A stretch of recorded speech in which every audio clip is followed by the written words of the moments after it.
Wel, gawn ni droi at Salm 68 am ein galwad i addoli. Bydde Duw yn drigarog wrthym anbendithio. Bydde llewyrch ei wyneb arnom. Mwyn i'w ffyrdd fod yn wybyddus ar y ddeiar, a'i waredigaeth ymysg yr holl genhedloedd. Bydde di'r bobloedd dyfolu o Dduw, bydde di'r holl bobloedd dyfolu di. Bydde di'r cenhedloedd lawenhau a gorfoleddu, oherwydd yr wyt ti'n barnu pobloedd yn gywir ac yn arwain cenhedloedd ar y ddeiar. Wel, gawn ni nawr geisio yr arglwydd a'i addoli ymhellach gyda'r emyn cyntaf bore yma, sanctaidd, sanctaidd, sanctaidd, Dduw holl a lluog.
Mae'n darlleniad ni y bore yma o ail-lyfr Samuel, pennod 12 ac yn darllen at adnod 14.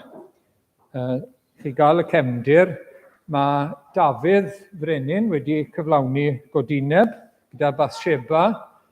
Mae e wedi trefnu bod ei gŵr i'n cael ei ladd, Uriah, un o'i elit grŵp fel milwyr y brenin. Mae wedi trefnu cael ei ladd.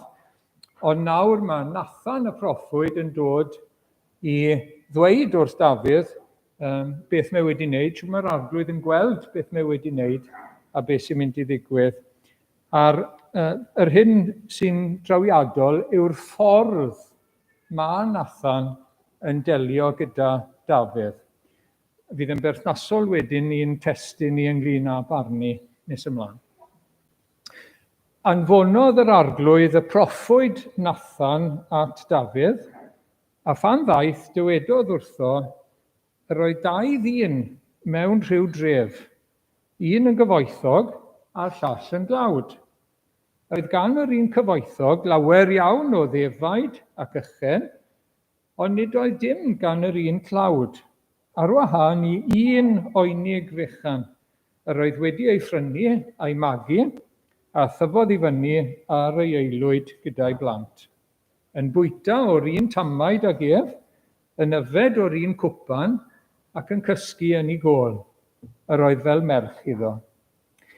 Pan ddaeth ymwelydd at y dyn cyfoethog, gofalodd hwnnw beidio â chymryd yr un o'i ddefaid na ychen ei hun i wneud pryd i'r teithiwr oedd wedi cyrraedd, yn hytrach fe gymerodd oenig y dyn tlawd a'i pharatoi ar gyfer y sawl a ddaeth ato.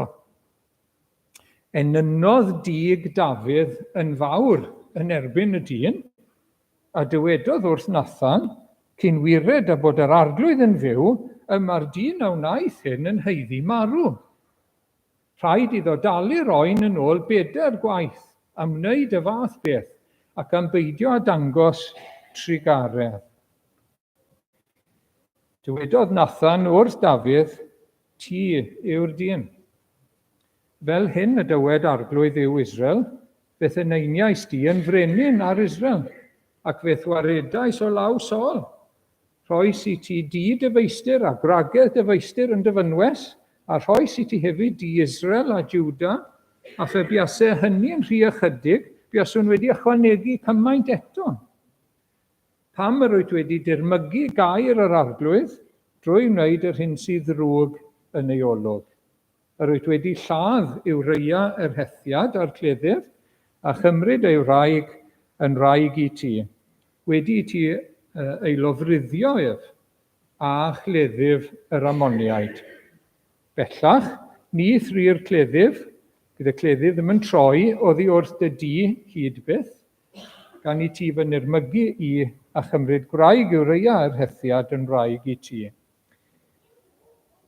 Fel hyn y dywed yr arglwydd, gwelef fi'n codi yn derbyn ddrwg o blith dy deulu dy hun, o flaen dy lygad cymeraf dy wragedd a'i rhoi i'th gymydog, a bydd ef yn gorwedd gyda thragedd di yn llygad yr hael hwn. Yn llechwraidd y gweithredais ti, ond fe wnaf i'r peth hwn yng ngwydd Israel gyfan ac yn wyneb hael. Yna dywedodd Dafydd wrth Nathan yr oedd wedi pechu yn erbyn yr arglwydd. Ac meddai Nathan wrth Dafydd, y mae'r arglwydd yntau wedi troi dy bechod heibio, ni fyddi farw, ond oherwydd i ti lwyr ddiastyru'r arglwydd yn y mater hwn, yn ddios bydd farw y bachgen a enir i ti. Wel, ni'n diolch i'r arglwydd am ei air sanctaidd ac yn gweddio ei fendith ar y thema yma i ni bore yma. Amen.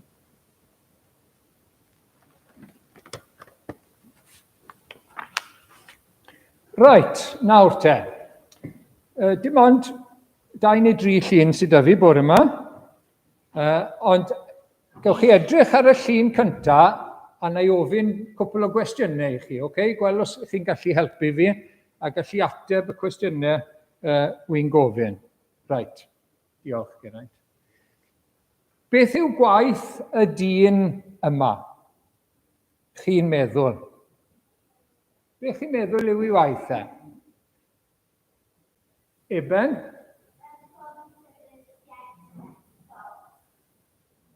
Profi llygaid. Profi llygaid i weld os chi eisiau sbectol. Da iawn. Mae e'n ddoctor llyged. Da iawn, doctor llyged. A maen nhw'n edrych mewn i'ch llyged chi. Chi'n gweld y peth yma?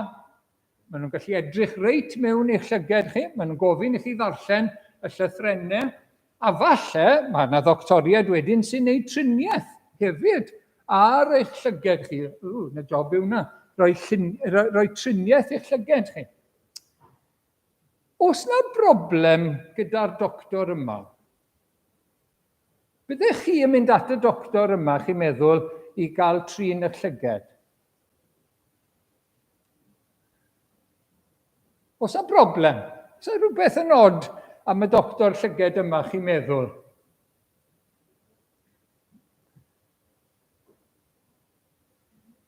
Rhywbeth, beth sy'n taro chi amdano fe? Pan chi'n edrych arno fe? Ie? Mae gyda fe sbectol haul, mae gyda fe sbectol ddu. Nawr te, bydden ni chydig bach yn nerfus se ni'n mynd at y doctor llyged yma, achos, wel, falle bod rhywbeth, bod golau mawr yn effeithio i lygedau, neu rhywbeth bach yn sensitif, ond weithiau mae pobl yn gwisgo sbectol ddu, achos dyn nhw'n gweld dim byd o gwbl. A fysen ni ddim yn hapus iawn i gael doctor sydd ddim yn gweld dim byd o gwbl yn edrych yn llyged i. Neu bysych chi? Na, dyn ni'n nerfus iawn. Right. Gan ni weld y rhai nesaf te. Pwy yw'r rhain? Beth mae'r rhain yn neud? Chi'n meddwl? Ie? Doctor eto, da iawn. Ble mae'r doctoriaid yma'n gweithio, chi'n meddwl? Ble maen nhw'n gweithio? Ysbyty, da iawn. A beth maen nhw'n neud yn yr ysbyty, chi'n meddwl, yn arbennig? Beth mae'r rhain yn neud yn arbennig, chi'n meddwl? Os gyda chi syniad? Deud pobl yn well, ie? Llawdriniaeth, da iawn. Llawdriniaeth, waw. Right, ie. Maen nhw'n neud operations. Llawdriniaeth. Ond, oes na broblem? Sa'ch chi'n gweld nhw'n dod nawr mewn i'r theatr i wneud llawdriniaeth arnoch chi? Byddech chi'n poeni? Neu bydde fe'n iawn? Oes problem? Oes rhywbeth yn od? Ie, maen nhw'n frwnt. Mae dillad nhw'n frwnt. Chi'n meddwl gallen nhw'n gwneud llawdriniaeth pan mae dillad nhw'n frwnt? Na, mae hwnna'n beryglus. Byddech chi'n cael infection. A byddech chi'n fwy tost. Wel. Na, bydde hwnna ddim yn gweithio'n dda o gwbl. Bydde ni'n licio cael llawdriniaeth gyda nhw. Wy'n credu falle bod nhw wedi bod yn gweithio bod nhw'n mynd i newid nawr cyn gwneud llawdriniaeth to. Right. Nawr te, mae Iesu yn defnyddio darlun hefyd yn y darn sydd gyda ni heddi. A dyma ddarlun Iesu. Peidiwch a trial symud rhywbeth o lygad rhywun arall os oes gyda chi rhywbeth yn y llygad eich hunan. A darlun ydy, meddwl Iesu, mae rhywun yn gweld sbotyn bach yn llygad rhywun arall, a mae'n gweud, wy'n mynd i dynnu hwnna, ond mae gyda fe, nid sbotyn sydd gyda fe, ond darn enfawr o bren. Oeddi e'n gallu edrych yn ofalus ar llygad rhywun arall, tra bod darn mawr o bren yn ei lygad ei hunan? Na, bydden ni'n licio bod e'n edrych ar yn llygad ei chwaith. Dyw e ddim yn gallu. Ac felly, dyma beth mae Iesu yn gweud. Pan i ni yn edrych ar ein gilydd, pan i ni'n ymwneud â'n gilydd, mae rhaid i ni fod yn ofalus iawn. Bod ni ddim yn edrych am sbotiau bach, pethau sydd ddim yn iawn yn mywyd rhywun arall, heb gofio bod yna bethau o'i lle yn ein bywyd ni hefyd. Ac felly mae rhaid ni fod yn ofalus iawn. I ni yn gallu helpu'n gilydd, i ni yn gallu dweud a helpu'n gilydd, ond mae rhaid ni fod yn ofalus iawn yn y ffordd i ni'n gwneud hynny. Diolch yn fawr am eich help y bore yma. Gawn ni droi at yr arglwydd mewn gweddi gyda'n gilydd. Diolch arglwydd am gael dod eto gyda fron y bore yma yn enw ac yn haeddiant yr arglwydd Iesu. I ni'n diolch o arglwydd am y cyfle, diolch am y rhyddid i ddod i ddaddoli di, sanctaidd, Dduw holl a lluog. I ni'n diolch bod ni'n dod at y Duw mawr, gogoneddus, y Duw byw, Iawe, y Duw tragwyddol, di-gyfnewid heb ddechrau na diwedd iddo fe, arglwydd y lluoedd, brenin y gogoniant, Duw y diwiau. A diolch dy fod ti'n dduw i ni. Diolch dy fod ti'n dad i ni trwy ffydd yn yr arglwydd Iesu Grist. Ac o arglwydd i ni'n diolch bod ni'n addoli Duw y Tad. Y Tad sydd wedi dewis ei fab i fod yn geidwad i ni. Y Tad oedd yn fodlon anfon ei fab i'r byd yma i farw ar y groes dros ein pechodau ni. Y Tad oedd wedi atgyfodi ei fab a'i ddyrchafu fe nôl i'r nef i fod yn arglwydd ac yn frenin i'w bobl. I ni'n diolch dy fod ti yn dad i ni nawr trwy Iesu Grist hefyd. Diolch o Dduw dy fod ti'n dad trigarog iawn a graslon. Diolch dy fod ti'n dad sydd yn ein disgyblu ni hefyd. Fel welwn ni bore yma nawr, cael ein atgoffa o hynny. Wyt ti yn disgyblu dy blant achos bod ti'n ein caru ni. Ac achos bod gyda ti gynllun i ni ddod yn fwy sanctaidd ac yn fwy tebyg i'r arglwydd Iesu Grist. Ac i ni'n diolch bod ni'n addoli Duw y Mab y bore yma hefyd. Yr un oedd yn fodlon gadael gogoniant y nef i ddod i barthau isaf y ddeiar. Yr un oedd yn fodlon dod mewn cnawd. Yr un oedd yn fodlon dod yn dduw ddyn.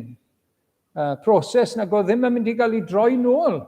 O, i ni'n diolch bod Iesu Grist wedi dod. A bod e wedi dod o'r nef i'r ddeiar i wasanaethu ac i roi ei hunan drosom ni.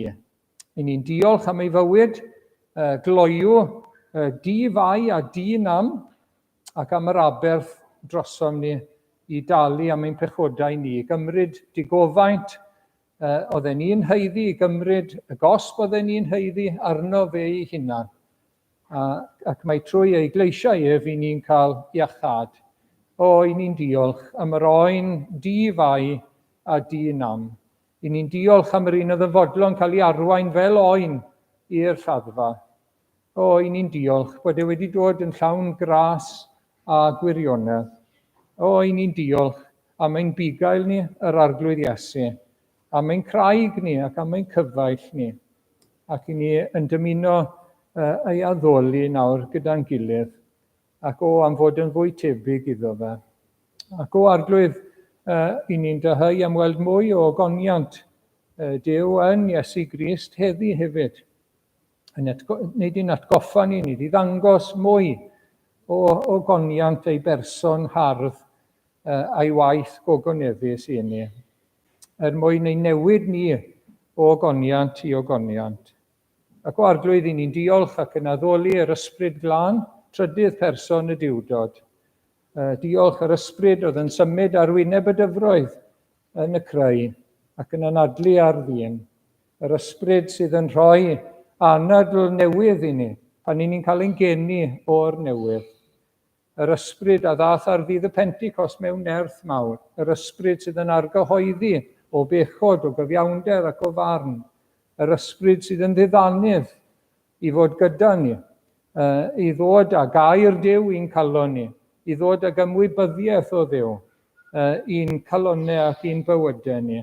O, i ni'n diolch am weinidogaeth yr ysbryd glân sydd yn ein harwain ni trwy yr ysgrythyr, sydd yn ein selio ni trwy addewidion y gair, sydd yn dod â blaen dal y gogoniant i ni nawr, trwy dywallt y gariad a'r led yn ein calonau ni.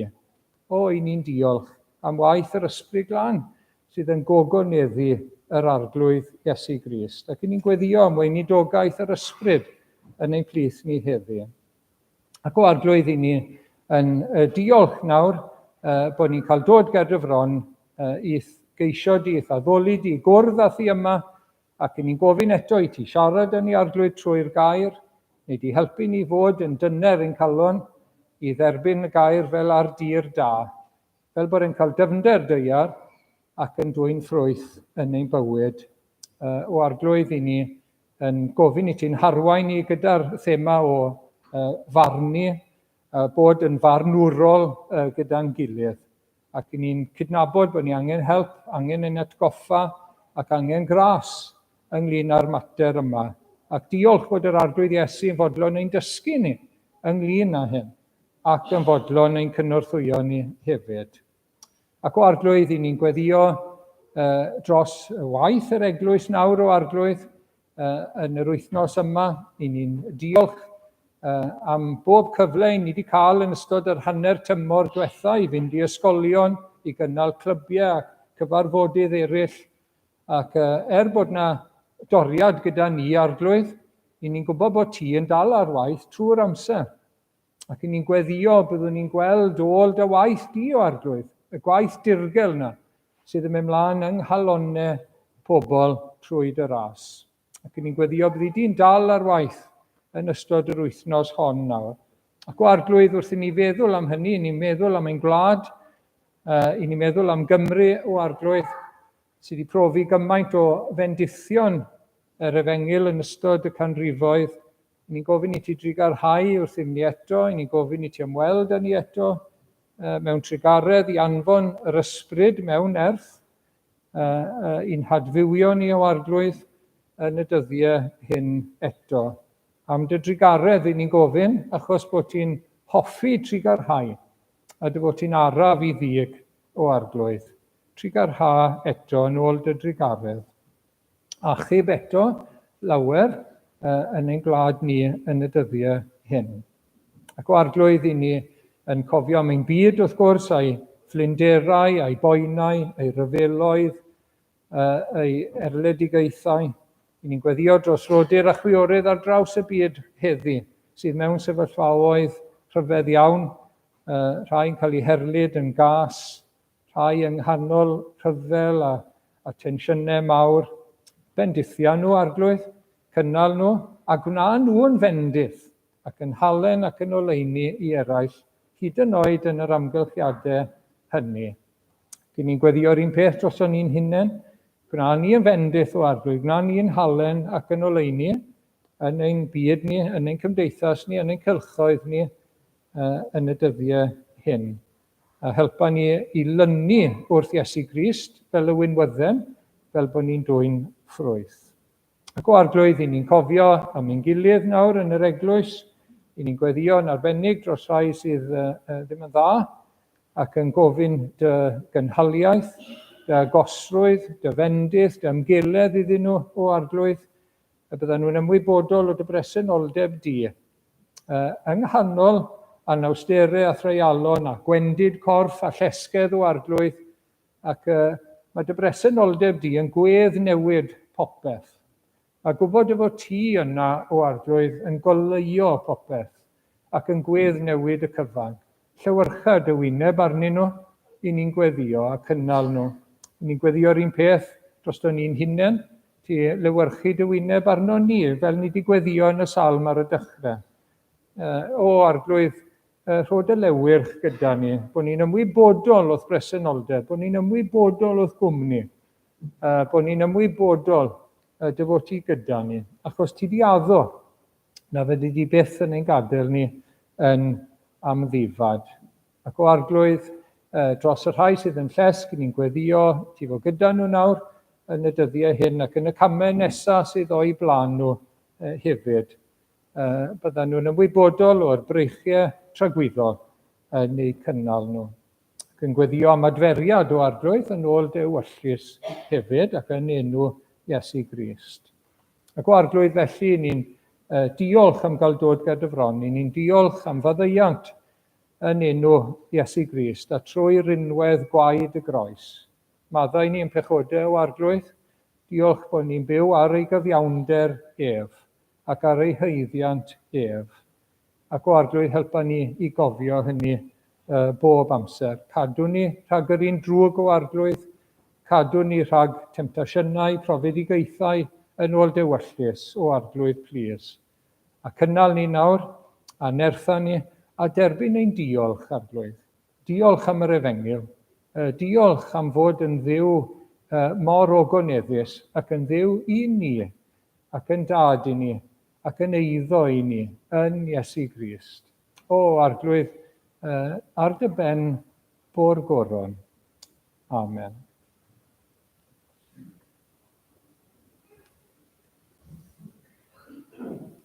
Gawn ni droi at yr ail emyn bore yma, puran halon ni, gad dim fod fel aur ac arian gwerthfawr.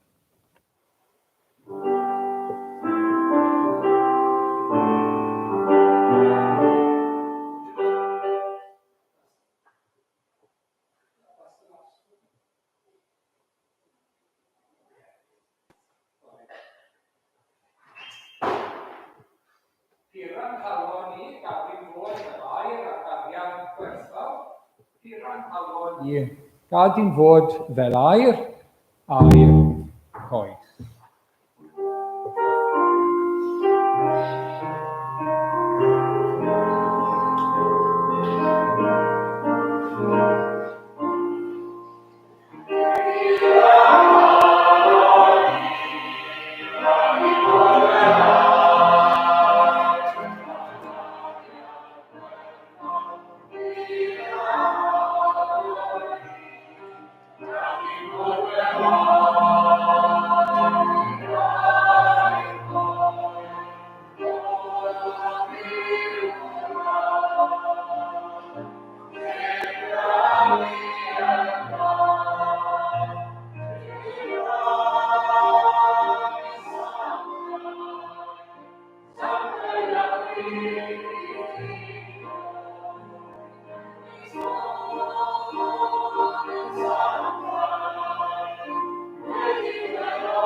Wel, ni'n troi nôl at seithfed bennod o Efengyl Mathew ac mi wnewn ni ddarllen y 5 adnod cyntaf. Peidiwch â barnu, rhag i chi gael eich barnu, oherwydd fel y byddwch chi'n barnu y cewch chithau eich barnu ac ar mesur ar owch yr hoer i'ch chwithau. Pam yr wyt yn edrych ar y brychyin sydd yn llygad dy frawd a thithau heb sylwi ar y trawst sydd yn dy lygad dy hun.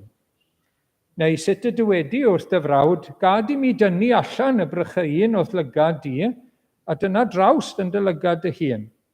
Yr agrithiwr, yn gyntaf, tyn y trawst allan o'th lygad dy hun, ac yna fe weli'n ddigon eglur i dynnu'r brychyin o lygad dy frawd. Wel, ni'n mynd ymlaen nawr yn y bregaeth ar y mynydd gyda'r neges yma gan yr arglwydd Iesu am farnu ein gilydd.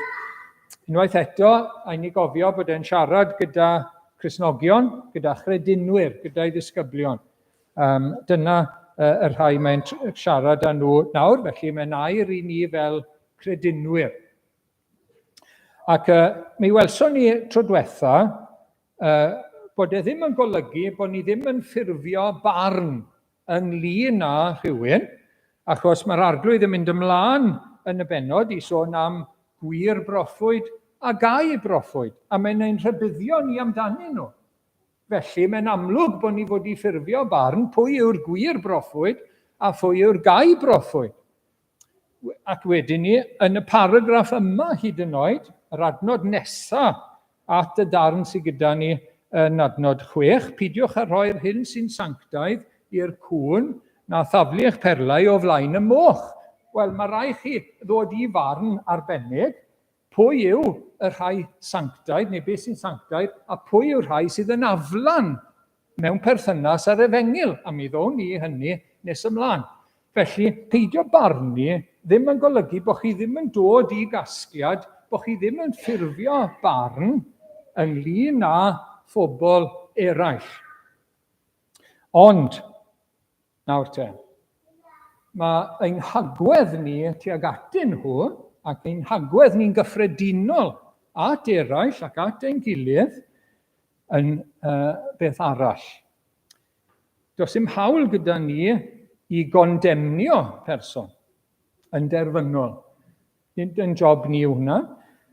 Mae rhaid ni beidio bod yn sensoraidd. Chi'n cofio, wnaethon ni sôn tro diwetha am y sensor yn Rhufain, yn y byd Rhufeinig, y sensor oedd yn casglu manylion am bobl fel sensor sydd gyda ni, ond oedd e hefyd yn gyfrifol am foesoldeb y bobl.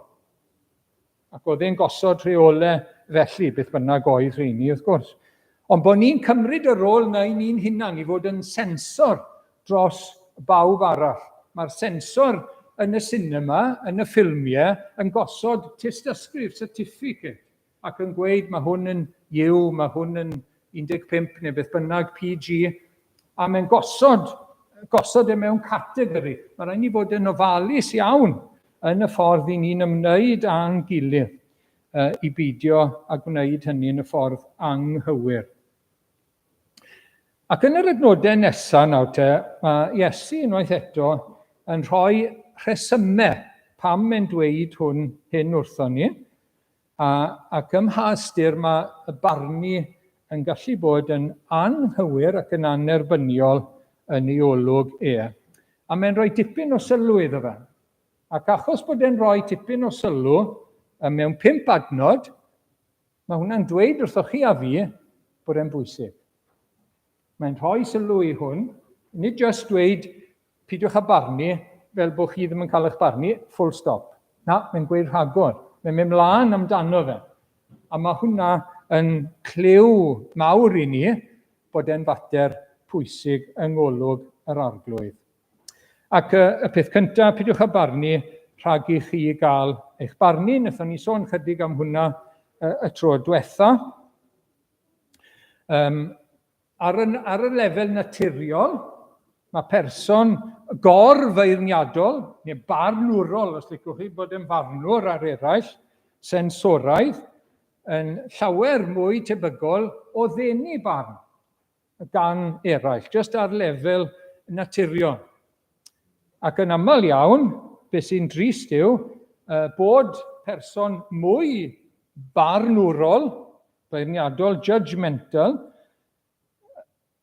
yn fwy sensitif na neb i dderbyn beirniadaeth yn ôl. Felly mae rhaid ni fod yn ofalus ar y lefel yna. Ond prif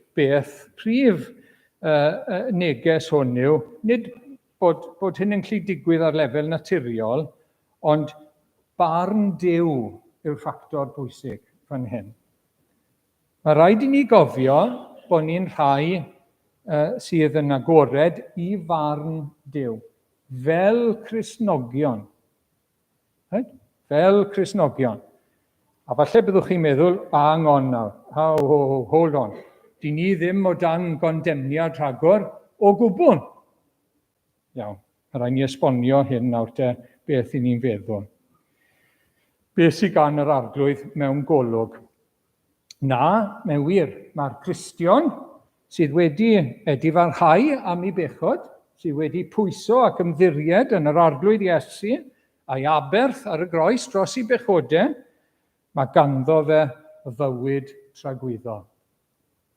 Y foment mae'n ymddiried yn Iesu Grist.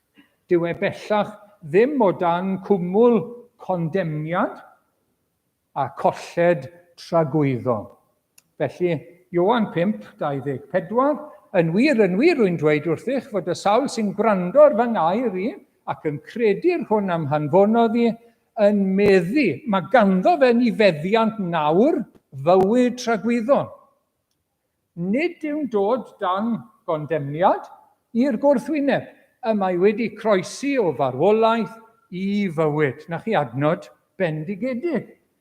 Mae'r sawl sydd yn ymddiried yn yr arglwydd Iesu, yr un sydd wedi cael ei anfon gan y tad, i fod yn geidwad i ni ac yn arglwydd i ni'n croesi o farwolaeth i fywyd. I ni ddim o dan gondemniad tragwyddol. Mae hwn yn ymwneud â'n tynged tragwyddol ni nawr, eternal destiny. Oedden ni yn mynd i'r nefoedd, neu oedden ni'n mynd i uffern. Dyna'r ddau gyrchfan i bawb, un o'r ddau. Y foment i ni'n ymddiried yn yr arglwydd Iesu Grist, fel ein gwaredwr a'n ceidwad a'n harglwydd, i ni'n croesi o farwolaeth i fywyd. I ni ddim ar y ffordd llydan sy'n arwain i ddistryw. I ni ar y ffordd gul sy'n arwain i fywyd. Nid oes yn awr gan hynny, medda'r apostol Paul, Rhufeiniaid 8, ddim damnedigaeth i'r sawl sydd yng Nghrist Iesu. Ac i ni'n gorfoleddu yn hwnna, oherwydd i ni ddim ar y llwybr llydan sy'n arwain i ddistryw. Ond nid yna'r unig math o farn sydd yn y Testament Newydd. A mae'n bwysig bod ni'n deall hynny. Mae yna hefyd farn sy'n ymwneud â chredinwyr, sydd yn ymwneud â Christnogion. A mae'n bwysig bod ni'n deall hynny gan yr arglwydd trwy y air.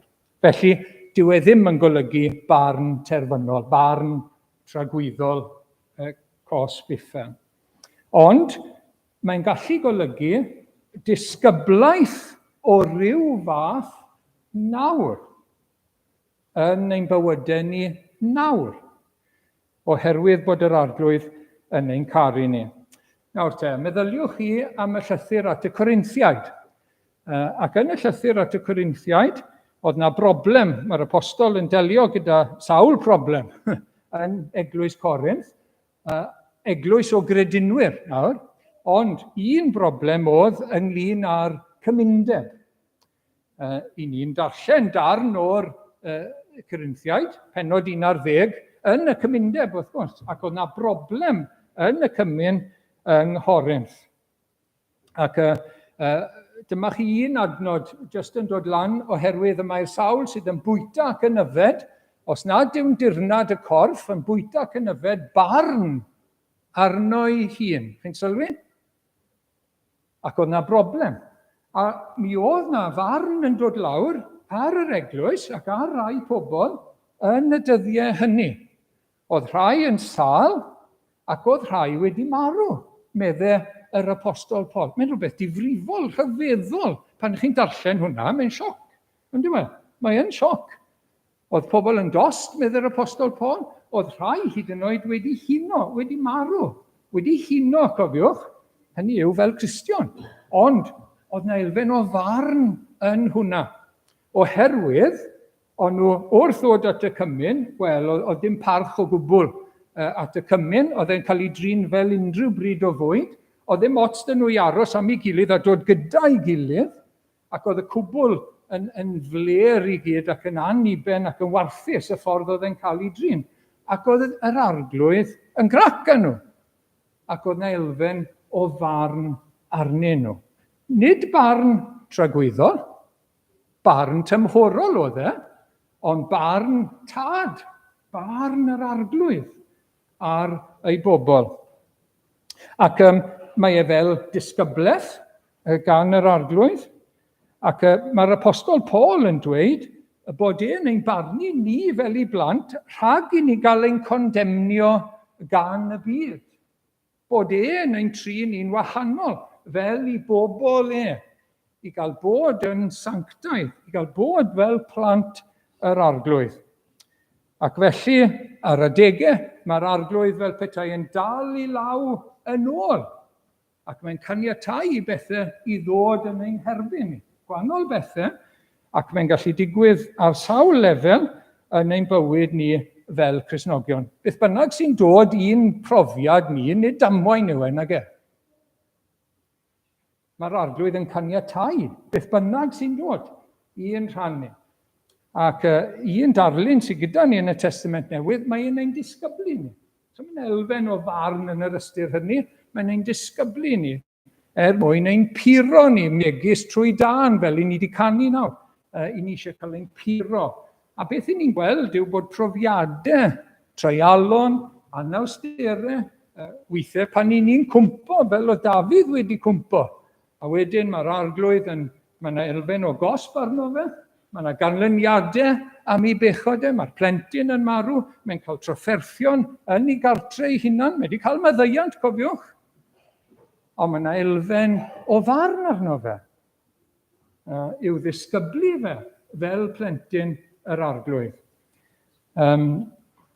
Achos bod eisiau ein puro ni. Hebreaid 12 nawr te, oherwydd y mae'r arglwydd yn disgyblu y sawl y mae'n ei garu ac yn fflangellu pob un y mae'n ei arddel.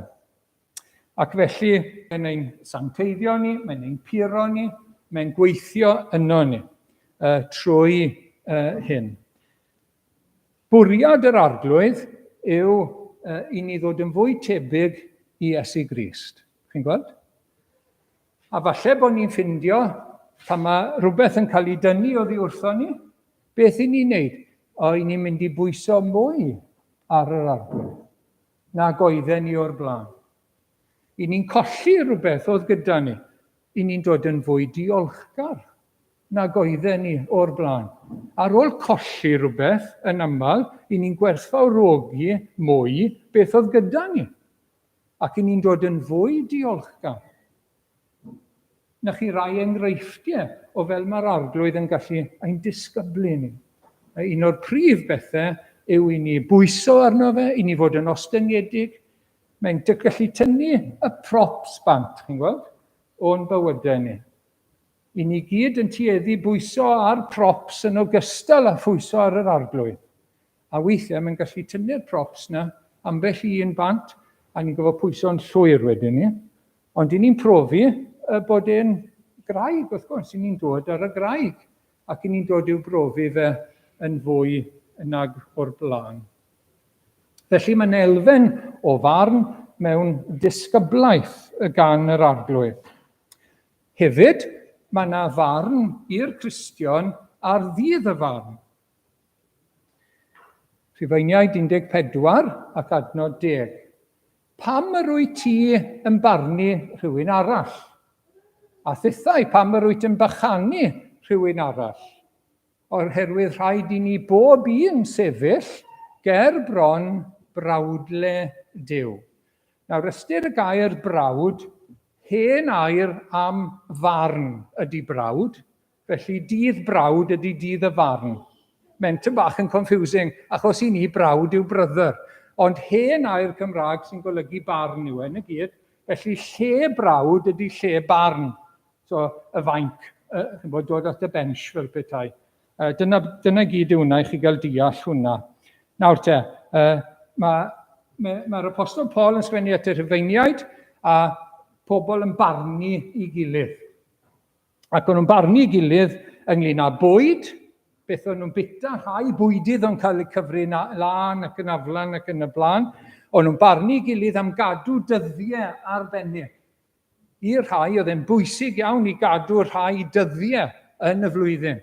A eraill yn dweud, na, dwi ddim yn bwysig. A gallai ni fynd i'r un dadleuon heddi, wrth gwrs. Mae rai chi gadw dydd Nadolig. Na, dim rhaid ni gadw dydd Nadolig. A gallai ni fynd i gwmpa mas amdano fe. Ond peidiwch â barnu, medde'r apostol Paul.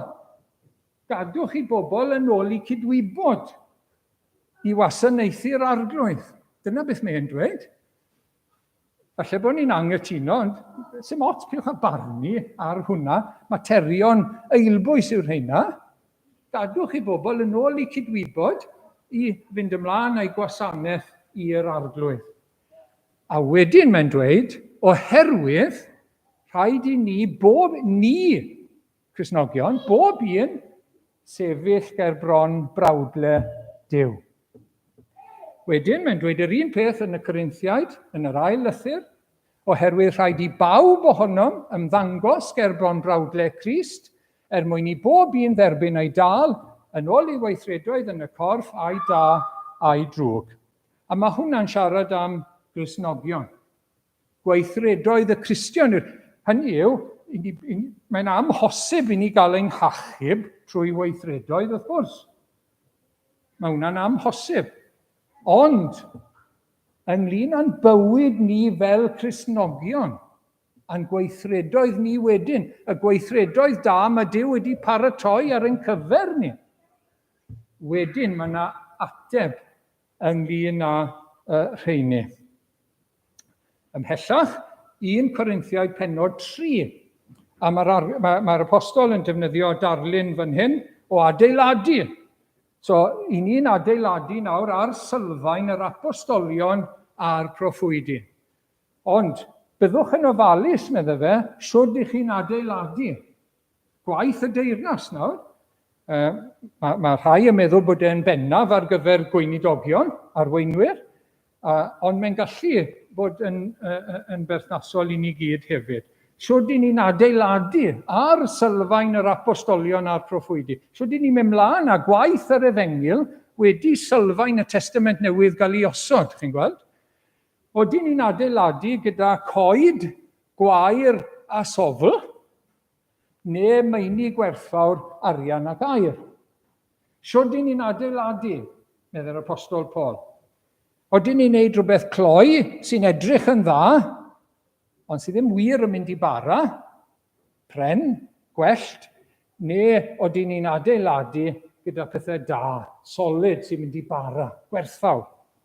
Wel, pan ddaw dydd y farn, fydd yn gwaith ni'n cael ei desto mewn tân. Mewn tân. Os bydd gwaith a adeiladodd rhywun ar y sylfaen yn aros, caiff dal. I ni ddim yn gwybod beth. Fi sydd roi hwnna mewn, sori. I ni ddim yn gwybod beth. Os llosgi'r gwaith rhywun, caiff ddwyn y golled. Bydd na ryw elfen o golled.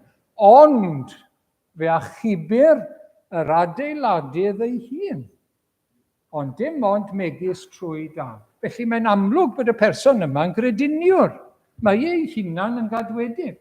Ond o ran y gwaith, a'i ffordd o adeiladu gwaith y deyrnas, os nad yw e'n gyson a beth i ni'n darllen yn y Testament Newydd ac yn yr ysgrythur, gyda'i gwyddorion gair Duw a gwirioneddau gair Duw, bydd y dydd yn dangos. Falle bod wedi edrych yn dda nawr, ond bydd y dydd yn dangos, bydd y tân yn dangos, a bydd gwaith ambell un sefyll.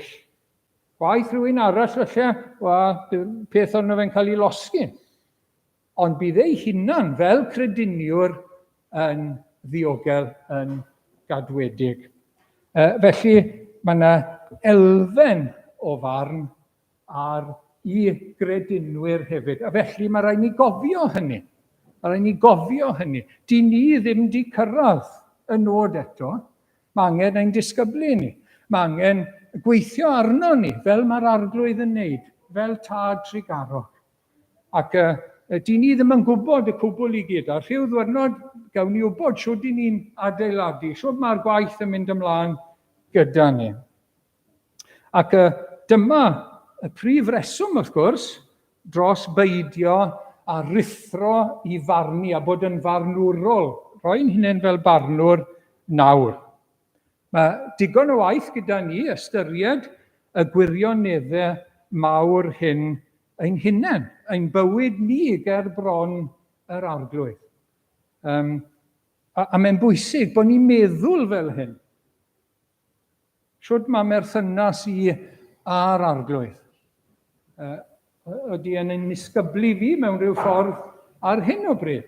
Beth mae'n dysgu fi trwy hyn nawr. Ydy yn dweithio fi bod eisiau fi bwyso mwy yn llwyrach arno fe. Os angen i fi fod yn fwy diolchgar, yn fwy gostyn, beth bynnag yw e.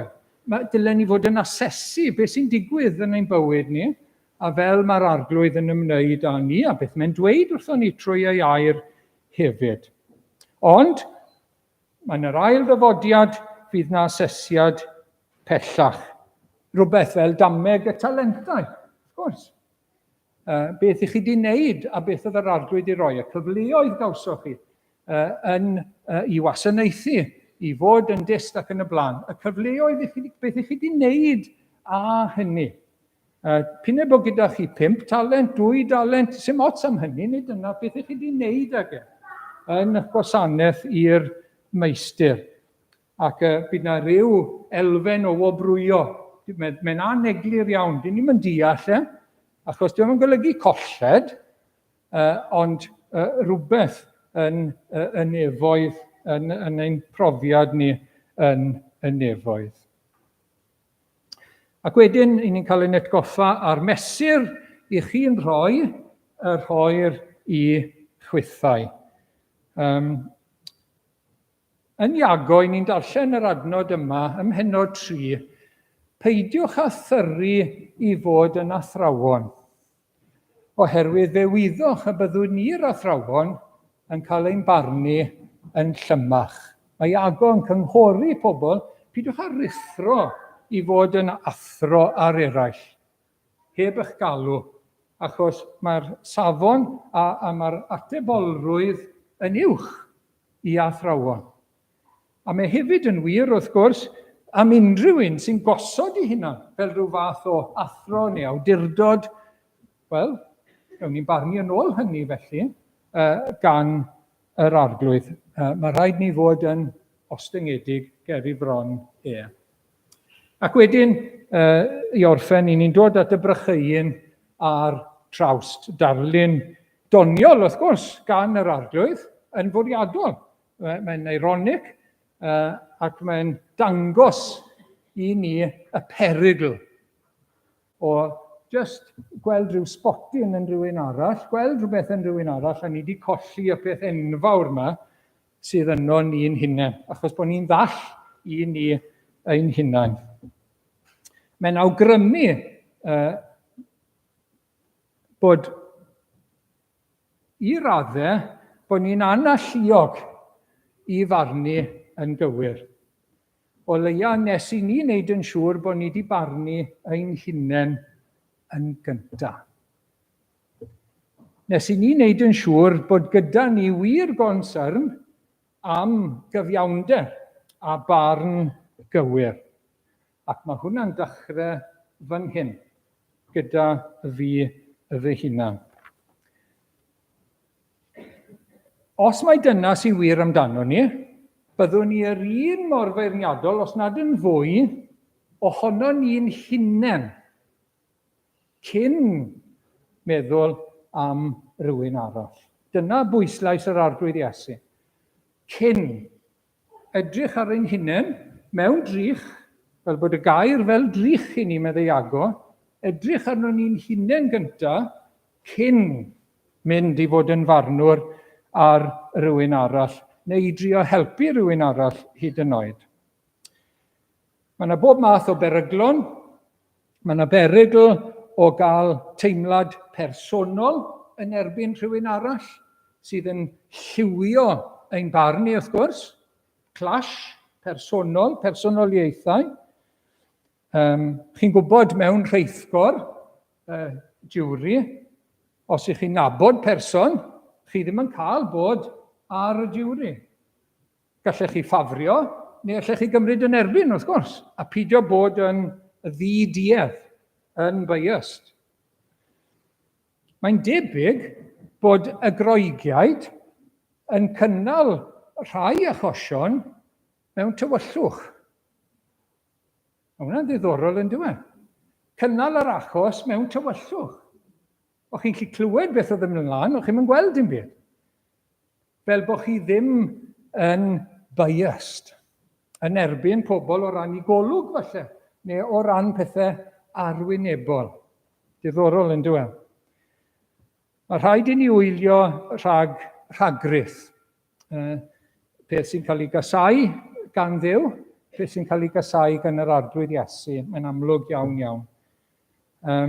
A dyma yw'r darlun fan hyn, y rhagryth o edrych ar y sbotyn bach yn llygad rhywun arall ar trawst y polyn mawr yma yn ein llygad yn hunan. A ni wylio rhag cael ffug ddiddordeb mewn person arall, a'r brycheuyn sydd yn ei lygad. Ffug dristwch o ddarganfod pechod yn rhywun arall, a falle mewn gwirionedd tu fewn i ni'n eitha hapus, teimlo'n well amdano ni'n hunain, a'n dallineb un cyflwr ein hunain. Ond yn gyntaf, medde Iesu Grist, tynna y traws na allan. Edrych ar dy agwedd, edrych ar dy ysbryd dy hun gyntaf. Mae ysbryd sensoraidd fel trawst yn ein llygad ni ein hunain, o gymharu â rhai pechodau y mywyd rhywun arall. Mae hunan gyfiawnder fel trawst yn ein llygad ni o gymharu â rhai pechodau y mywyd rhywun arall. Mae balchder ysbrydol fel trawst yn ein llygad ni o gymharu â rhai pechodau y mywyd rhywun arall. A mae'n ddiddorol yn gweld agwedd yr arglwydd Iesu, wrth gwrs. Felly, Ioan 8, adnod 7, y wraig sydd wedi cael ei dal mewn godineb. A mae'n siarad ar arweinwyr crefyddol. A mae'n delio nhw gyntaf, sy'n ddiddorol. Pwy bynnag sy'n ddibechod, gadewch i hwnnw fod y gyntaf i daflu carreg. Oherwydd, doedd dim diddordeb gyda nhw mewn purdeb moesol ac yn achos y wraig yma. Doedd dim tymed o ddiddordeb dyn nhw. Oedd ddim sôn am y dyn oedd yn involved yn y godineb, fel oedd i fod yn ôl y gyfraith. Y cwbl oedd rhyw fath o brawf, rhyw dest i faglu Iesu Grist. Na'r cwbl oedd e. A mae Iesu'n gwybod hynny. Felly mae Iesu'n gweud, oreit, os ych chi yn yr achos yma yn ddieuog, taflwch i'r garreg gyntaf. A maen nhw'n gwybod, dyn nhw ddim. A maen nhw'n mynd o yna, un ar y tro. Ond wedyn, wrth gwrs, mae'n troi at y wraig ei hunan. A mae'n gofyn pwy sydd ar ôl i'w chondemnio, a mae'n dweud neb. A mae'n dweud, dwi ddim yn dy gondemnio chwaith. Ond dwi ddim yn dweud, nawr cario ymlaen. Cario ymlaen yn dy bechod. Na. Dos, a phaid a phechu mwyach. A rhaid ti edifarhau nawr am dy bechod. Dyna falans yr arglwydd Iesu Grist. Ac o'n i wedi darllen hanes Nathan yn delio gyda Dafydd a'i bechod e. Wnaethoch chi sylwi ar y ffordd mae Nathan, erbyn diwedd y paragraff yna, mae wedi dweud wrtho fe am ei bechod, fel mae wedi llofruddio, fel mae wedi bod mor aniolchgar tuag at Dduw, fel mae wedi gwneud pob peth yn anghywir, torri gair Duw, gorchmynion Duw, ond nid fyna mae'n dechrau. Wnaethoch chi sylwi? Mae'n dechrau gyda dameg. Di hwnna'n taro chi'n rhyfedd? Mae'n indirect. Mae'n dechrau gyda dameg. A mae'n disgrifio dau berson, un yn gyfoethog, un yn dlawd, un gyda digonedd o ddefaid ac yn y blaen, a dim ond un fach. A dwi yn ni, mae'r un cyfoethog, mae'n cael visitors. Ac yn lle cymryd o'i stonan, mae'n mynd cymryd yr un fach sydd gyda'i gymudo. A mae Dafydd yn dechrau berwi. Mae'n dechrau y brenin nawr, mae eisiau tegwch, chi'n gweld? A mae'n dechrau poethi, mae hwn yn heiddi marw. Ac yn indirect, mae'r arglwydd trwy Nathan wedi dangos i Dafydd ei bechod ei hunan. Mae wedi gweld rhywbeth. A beth mae'n gweld? Mae'n gweld ei hunan. Ac wedyn ni, ar ôl hynny, mae e'n dweud yn blaen beth yw ei bechod wrth gwrs. A beth fydd y canlyniadau. Ond o'n i'n meddwl bod e'n drawiadol y ffordd mynd o ati. Yr indirect yma. Mae e'n wneud e mewn ffordd i Dafydd i weld i bechod ei hunan a gorfod cydnabod. Yr arglwydd Iesu gyda'r Samariad Tregarog. Pa un o'r tri fiodd yn gymydog i'r dyn ar y llawr? Mae'n gofyn, a mae'n gorfod ateb yr un oedd wedi trigarhau wrtho fe, wrth gwrs. Wel nawr te, dos di a gwneud yr un modd. Felly, mae rhaid i ni adael y gair i fod yn ddrych arno ni gyntaf, A po fwyaf i ni'n cael gras i ddelio gyda'n trawstiau ni, mwyaf byddwn ni mewn ffordd i fod yn ostyngedig ac yn dyner i helpu rhywun arall. Mae trin llygad, a ni'n ffindo pregaeth Dr Martin Lloyd-Jones yn help ar hwn, fel doctor nawr, wel, ni'n gwybod, mae trin llygad yn rhywbeth mor delicate, ond dwi. Pan chi'n trin, mae twtio llygad, sa'n licio twtio'r llygad ni'n mae twtio llygad, mae'n mor sensitif, mae'n mor delicate. A chi'n meddwl wedyn ni am rywun sy'n mynd i drin llygad rhywun arall. Mae angen bod mor gofalus, mor dyner, mor addfwyn wrth wneud hynny. A'r un ola i chi moyn yw rhywun sy'n ddall. Achos dwi ddim yn gweld beth mae'n wneud, a dwi ddim yn gweld pwy yw ei hunan. Wedi gweld gwerth a ryddhad mawr, symud rhywbeth falle yn ein bywyd ni, falle bod yr arglwydd wedi defnyddio rhywun i'n helpu ni i symud rhywbeth o'n bywyd ni. A falle bod ni wedi gweld hynny yn ein bywydau ni. A falle bod awydd dyn ni. Wrth gwrs, os oes rhywbeth yn digwydd, os rhywbeth yn codi, falle gallen ni fod o helpu rhywun arall, os mae'n dod i hynny. Ond mae rhaid bod galar ysbrydol am ein hunain yn real, yn ddofn gyntaf, gyda ni, cyn allwn ni ymwneud yn iawn gyda rhywun arall.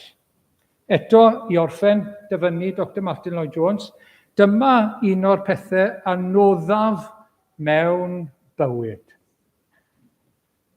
Siwrd i ddelio gyda person sydd falle wedi gwneud rhywbeth o'i le. Un o'r pethau olaf i ni ei gyrraedd ar lwybr sanctaidd. Mae mor anodd â hynny.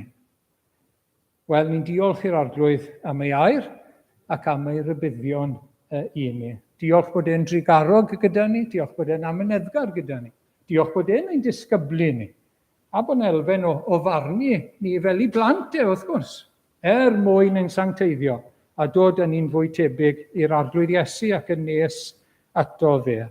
Gadewch i ni ofyn am ras, i edrych ar y gair fel drych, i edrych yn y drych yn aml arno ni'n hunain cyn meddwl edrych a helpu rhywun arall. Gogoniant yw enw. Amen.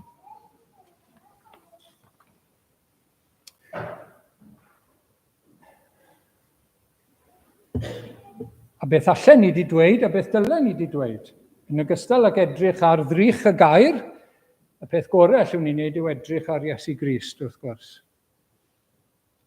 A dyna ni'n neud yn yr emyn yma. Iesu, difyrwch fenau drud, yw edrych ar ddiwedd, mae llythrennau dyn o pur yn fywyd ac yn hir.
Diolch o Arglwydd am dy air i ni, diolch am dy ras, diolch am y ffordd ti'n siarad â ni, diolch am y ffordd ti'n ymwneud â ni Arglwydd, fel ein Duw, fel ein Tad ac fel ein cyfaill ni. I ni eisiau gofyn nawr am ras arbennig Arglwydd, i gael y balans yma yn iawn.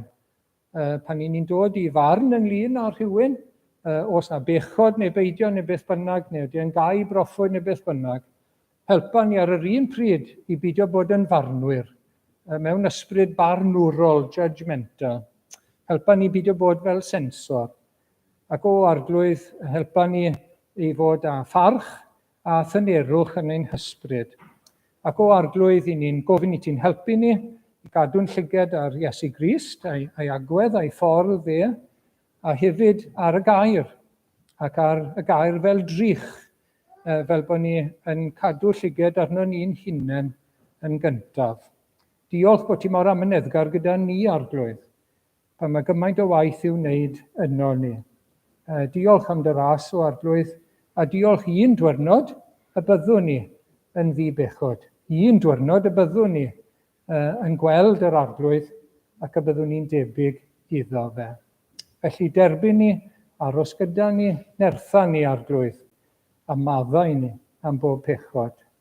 Yn enw Iesu Grist. A gras ein harglwydd Iesu Grist, a chariad Duw, a chymdeithas yr ysbryd glân, arhoso gyda ni, yn awr a hyd nes y daw. Amen.